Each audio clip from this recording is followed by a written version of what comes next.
I want to teach my grandchildren how to be resilient when difficulties come along, because we're not going to avoid them. They're coming for all of us, so that's the waka that I'm on at the moment.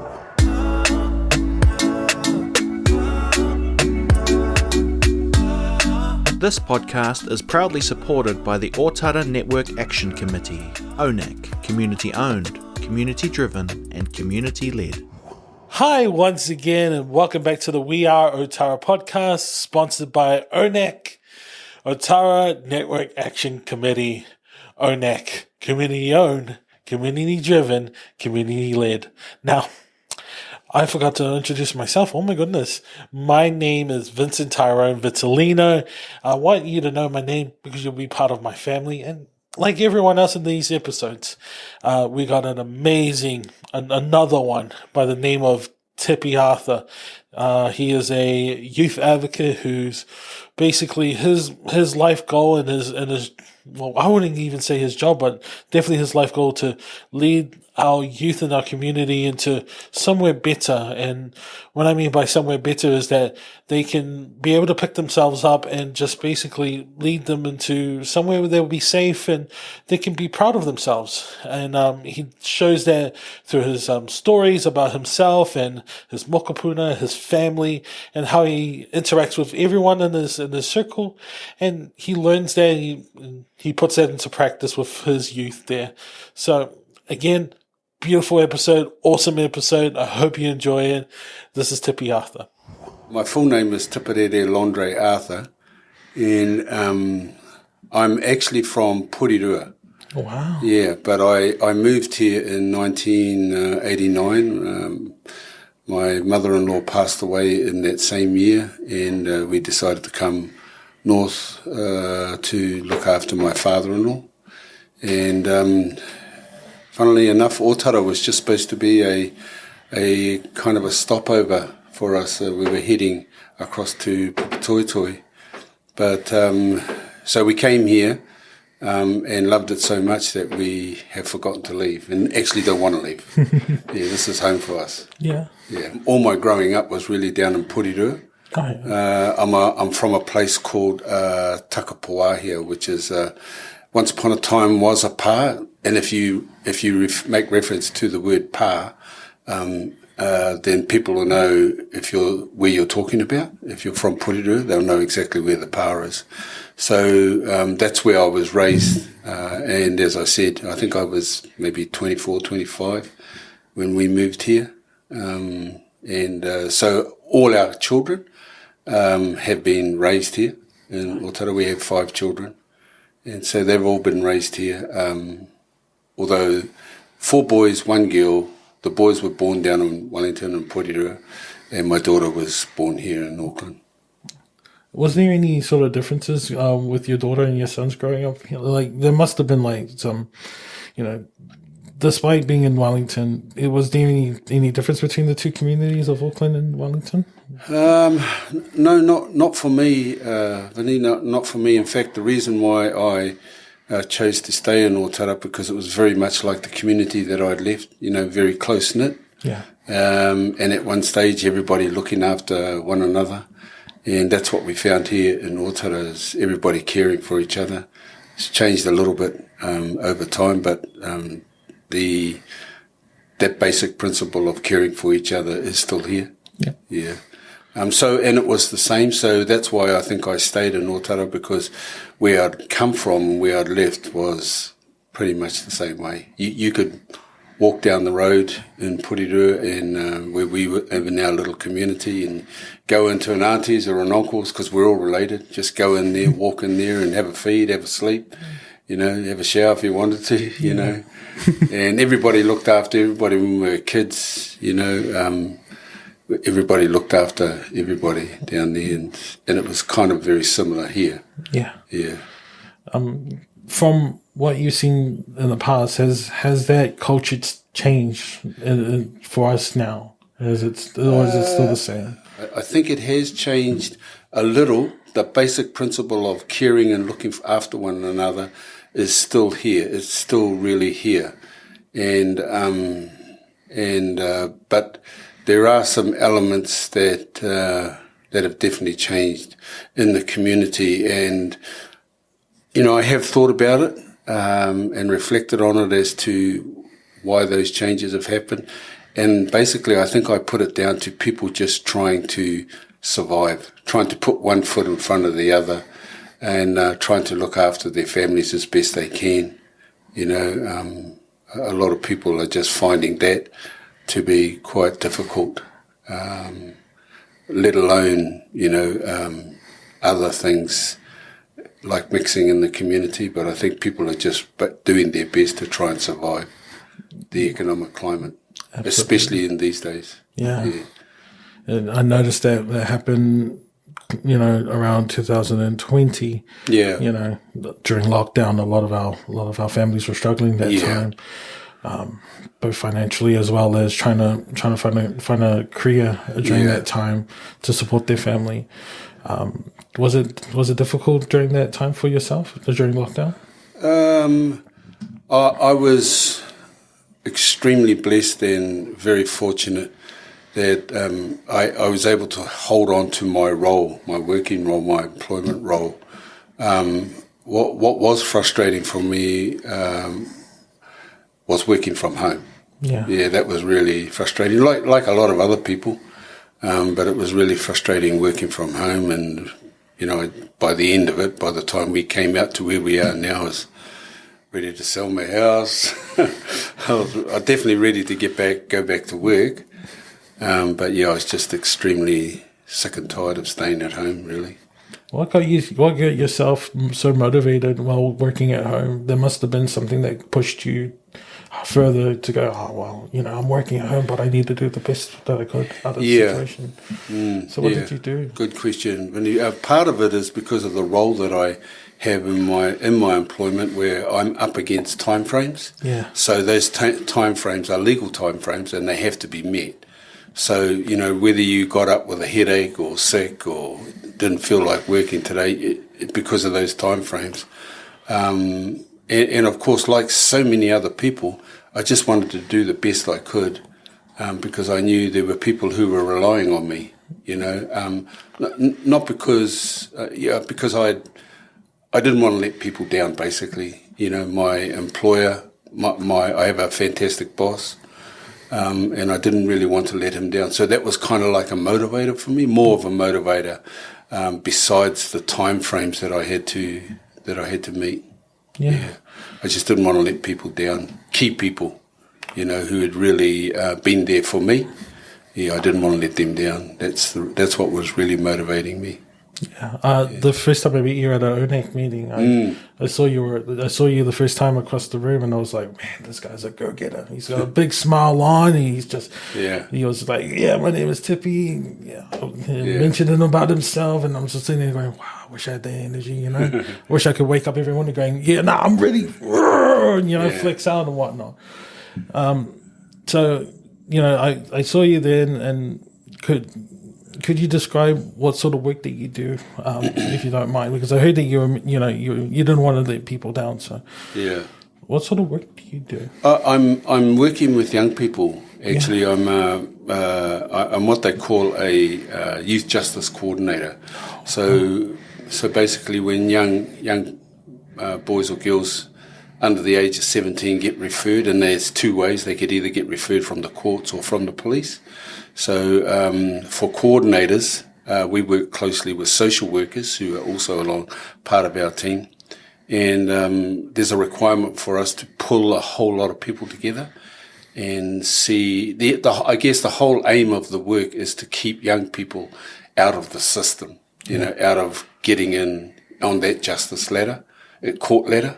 So that's the whole thrust of it. And, sometimes it's unfortunate, but we have some wins, but we have some losses too, where eventually, and basically we just bring a whole range of people together, lawyers, police, victims, other people who could help the young person, pull them all together. And if we're allowed to create a plan, then we'll try and create a plan, build that plan with the young person in mind, and surround him and his or her family with just a whole bunch of support to help them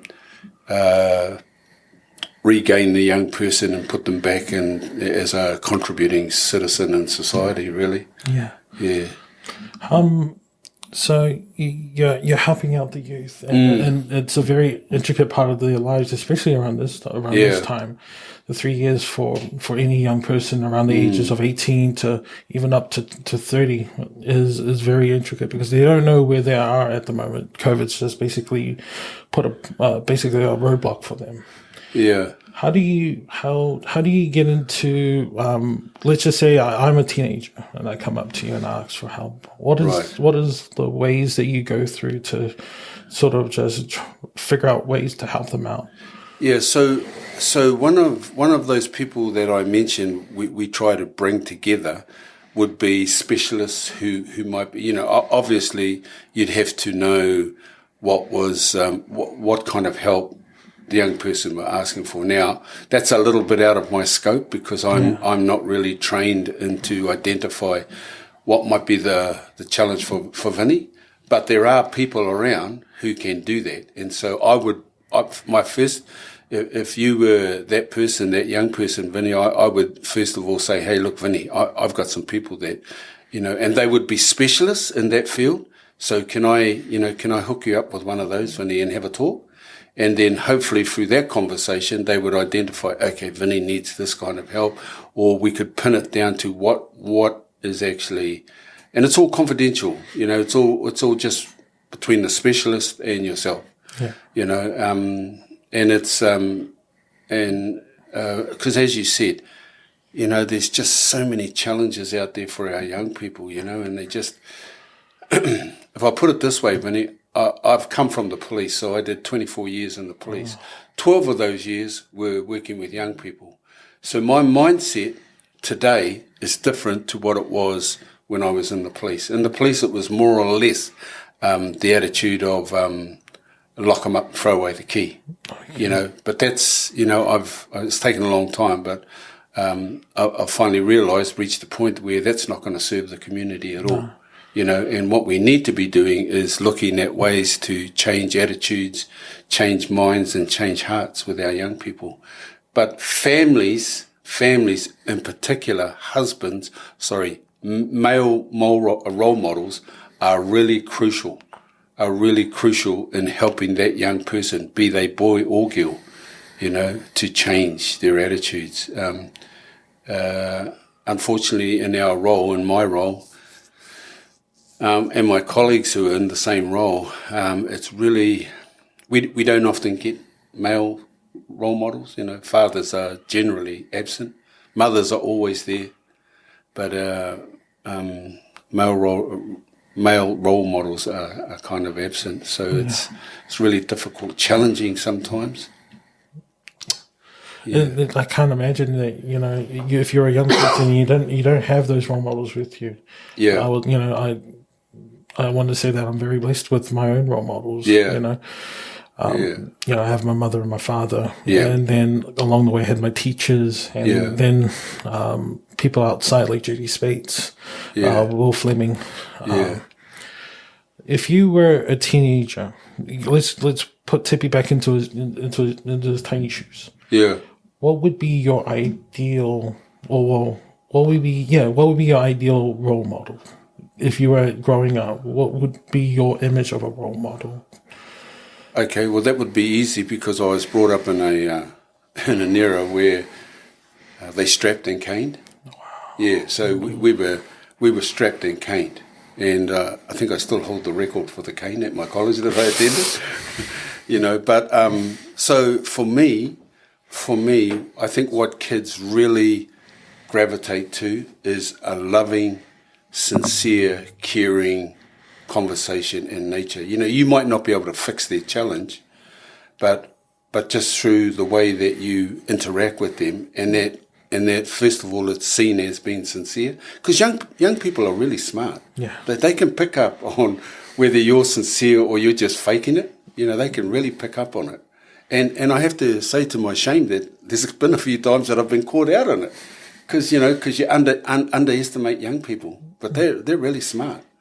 So to answer your question, Vinny, I would be looking for somebody, and it's only because I've come from that era where they strapped and caned. So and we're and sometimes they were very happy about doing it. So I'd be looking for somebody who had a soft, caring, sincere voice. Yeah. Because I've seen the both sides of that kind of a person and the other kind of person who just wants to beat you. Yeah, I've seen that. I've seen both sides. Yeah. And I think our kids, once they see that you're sincere in wanting to help them, and that doesn't mean to say you're going to help them, but that you have a sincere wairua about you wanting to help them, then they will, more than likely gravitate. Have that connection. Yeah, you have that connection. And then, that connection will allow you to connect to other people who can help them. It's that trust thing. You can get that trust thing. Where in my day, it was, you're doing it this way, and no other way is going to be good enough, Yeah, so that was us. Yeah. In our day. Hey, Judy. Judy's in the background doing our recordings. Just that my brothers, I have 2 brothers, 2 sisters, and my mother and father were from the islands. So when they came over, my older sister, her name's Margaret, had to take a lot of the flack because she had to look after the other siblings. So my father was very, he was a very honest person, but when times he had to become very violent, and when I say violent, it was discipline. Yeah. So it was the good smack around and whatnot. And then after the 5th child, which is me, I came, the other kids went, why is he not getting? Why is he not getting the caning? Why is he not getting the hits? They realized that my dad's at age has slowly realized this is not the way to do it. Actually, Vinny, that's a really good point you raised, because I was the same as your dad. That's how I raised my 5 children. Yeah. If they needed, I won't say those words, those ugly words, but if they needed it, they got it. And contrary to where we are in terms of the law today about smacking children, but if my children needed it, they got it. For sure they got it. But along with that, and people who saw me in that space misinterpreted, but it was because, I'm sure it was the same for your dad, he just had an immense amount of love for you and didn't want all your brothers and sisters. Sounds like you didn't get much, but that's fine.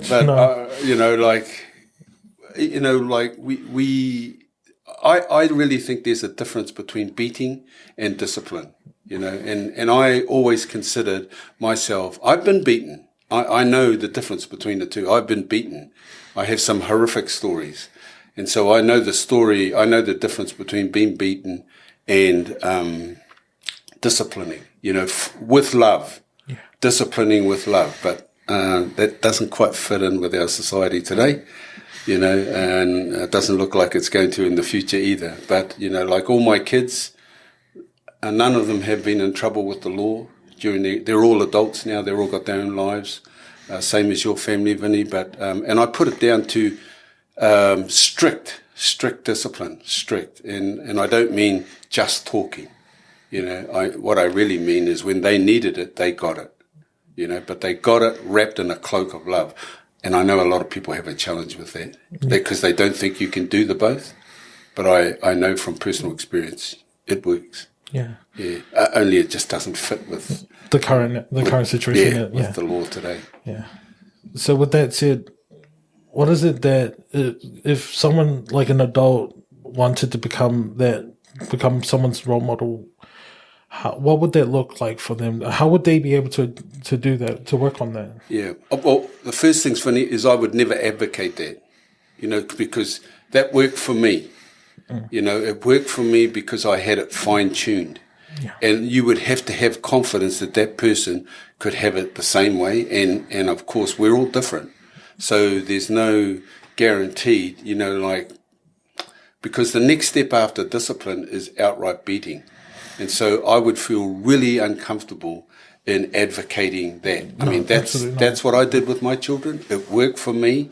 I know the reason why it worked for me, because I just shrouded it in love. But I'm not, and that's why, because you take a risk. When you start to advocate that, it's a huge risk. Absolutely. Yeah, it's a huge risk, because more than likely those people, because they haven't had that experience, will go into a space that will put them offside with the law. So I would never advocate it, you know. What would be a very, very nice way of doing it? Well, not really, just a very appropriate way. Well, because a lot of our kids, like you said, you're shrouded in that. Yeah. But there's got to be a way where not only discipline is achieved, which is like maybe like stern talking to, like a very strong voice, like you shouldn't do this. Yeah. Yeah. You know, Vinny, I have 22 mokos. Let my wife and I have 22 mokos. And just when you think you knew it all because you've come through that through that time of raising your 5 children, you know, like I'm still learning. Yeah.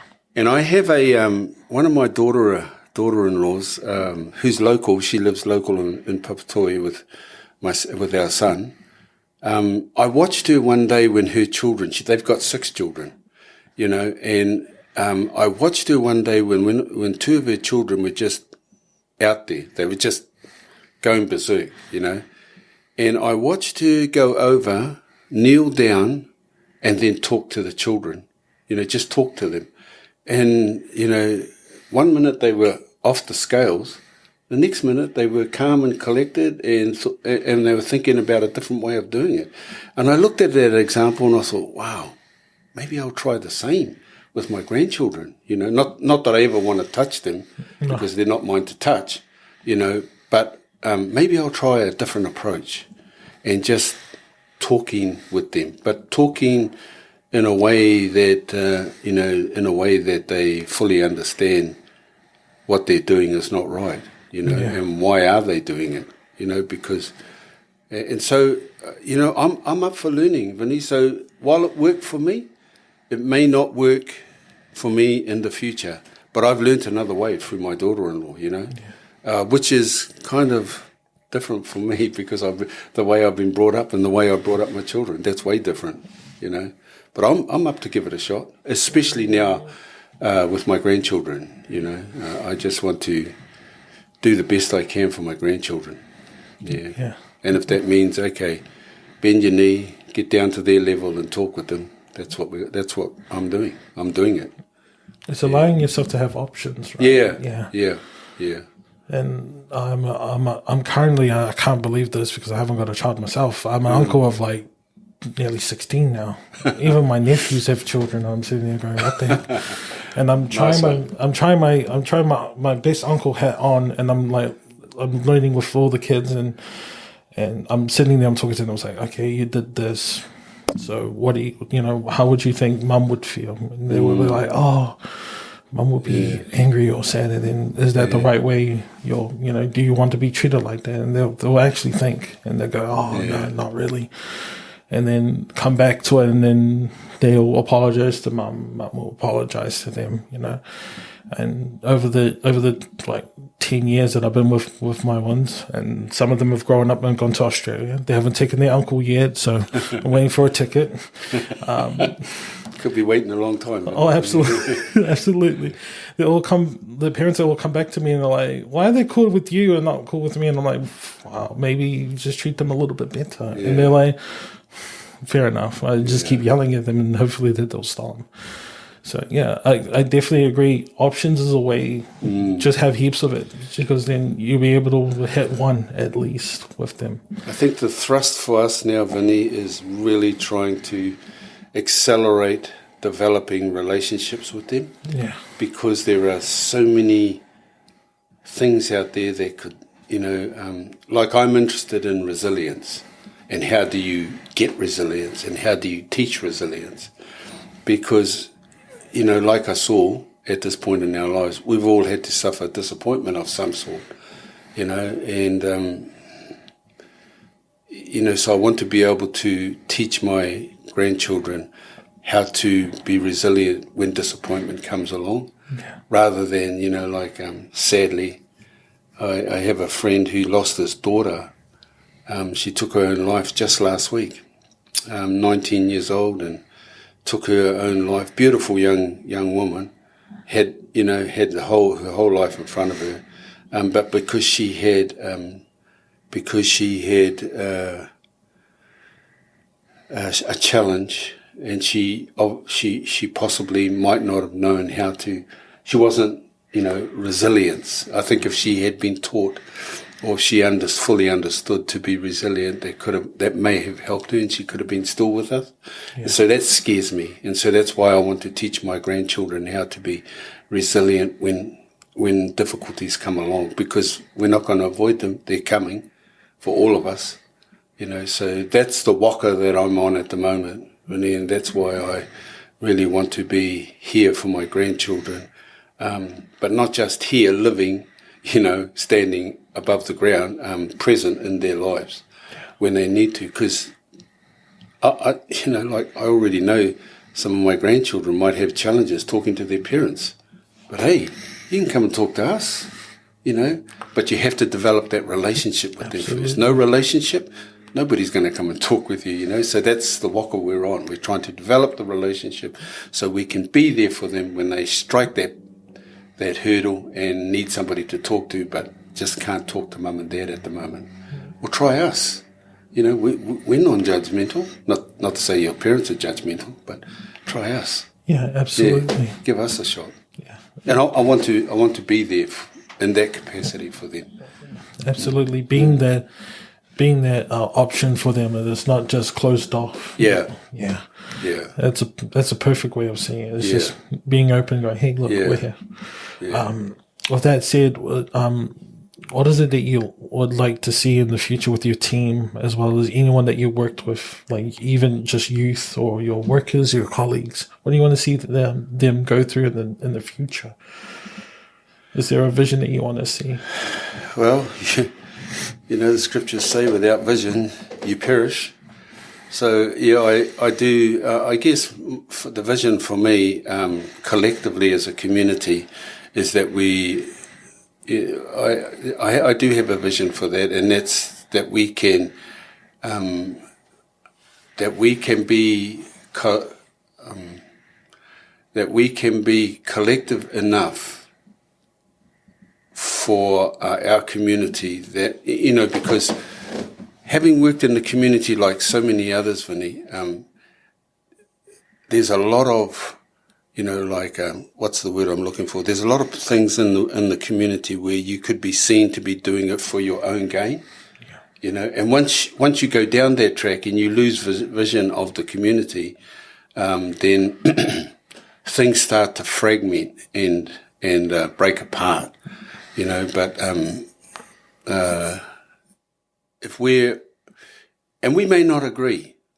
We may not agree, which is quite often when you work in that kind of environment. We don't often agree, but we can't let our own personalities get in the way of that. So that's my vision in the community.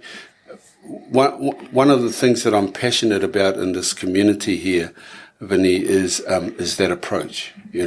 And we might not get along with each other, but when we look at the big picture, and the big picture is all of us, it's not any one of us, or any select organisation or group. It's all of us together. So that's what I'm passionate about, is us all going together. And if we're all going to row the waka, we all got to get in the waka first, and then we all row together. In terms of my family, I think I spelled out the vision for my family is I want to be present. My wife and I live for our grandchildren, Our children have kind of taken a back step now, but we live for our grandchildren so that they can have a fair shake of life like we have had. And so that means a whole lot of things. Too long for this podcast, but that means a whole lot of things, And I'm saying that, Vinny, because unfortunately I have a brother who's passed away at 55.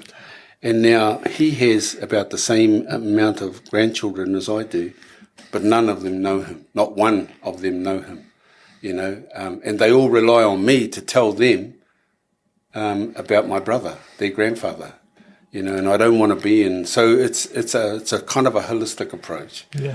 It's a spiritual, it's a physical, You know, I want to look after myself physically so that I'm here longer for as long as I can be. So that's why, you know, my wife and I pound the streets every morning. You know, we're trying to be here in the lives of our grandchildren for as long as we can. You know, and that's the drive, and that's the motivation, and that's the passion for us, Winnie. Yeah. I hope that answers it. Oh, no, that answered more than then some. That's an awesome and very beautiful vision. Yeah. You know, a lot of us don't really go past what's in front of us. They're normally just stuck with this brick wall that we can't see in front. Yeah. But to see that, I can literally picture each and every word that you just mentioned. Your family, your work, your community, everyone around you. It's a beautiful vision. And I hope to keep that image with me, because then I can be able to take bits of it myself and build the character that I need to be, you know? Yeah. So thank you for sharing that. Thank you, Vinny. All right. Thank you. And finally, I like to leave off with my viewers and my listeners with something that they can take, which is, what is a quote or a inspiration sentence or quote that's been said to you that you want to pass on to everyone who's watching? Good question, Vinny. So I learned just recently a quote, and it was from Sir James Henry, who was a paramount chief. He was a huge influence in the life of many, many people, specifically Māori. And he said, we have come too far not to go further, and we have done too much not to do more, you know. And so I carry that with me. I think of it every day and try and apply it in my life and in my work. I'm down the track, you know, in terms of age. I'm down the track. So, but I can go a little bit further, you know, when I reflect on. So that's a quote that maybe I could just share with us all. We've come too far not to go further, and we've done too much not to do more. Yeah. Yeah. And that's Sir James Henry. That's him. That is a beautiful quote to end off with. And thank you so much again, Tipi. Thank you so much. Thank you. And once again, thank you so much for watching. I hope you enjoyed this episode as much as I did. Once again, thank you, and I hope to see you in the next episode.